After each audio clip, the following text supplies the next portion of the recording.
Quel serait l'état des religions pendant la période troublée qui marquerait la présence de Jésus? Jésus prophétisa tout d'abord un développement du zèle religieux. Beaucoup de faux prophètes se lèveront, dit-il, et ils en égareront beaucoup. Matthieu 24, 11. Il prédit ensuite que dans l'ensemble de la chrétienté, l'intérêt des gens pour Dieu atteindrait son niveau le plus bas. L'amour du grand nombre se refroidira. Matthieu 24, 12.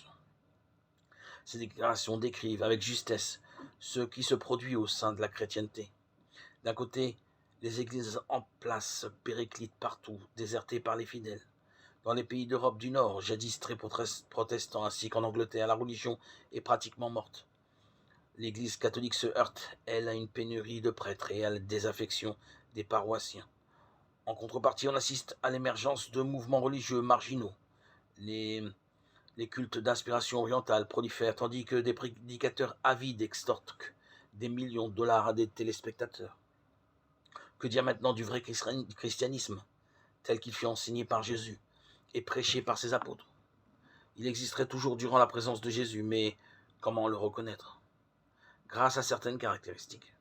Jésus en mentionna une dans sa grande prophétie. Les chrétiens s'emploieraient à une œuvre mondiale d'enseignement, ce qu'il annonça en ces termes. Et cette bonne nouvelle du royaume sera prêchée par toute la terre, habitée en témoignage pour toutes les nations. Alors viendra la fin. Matthieu 24, 14.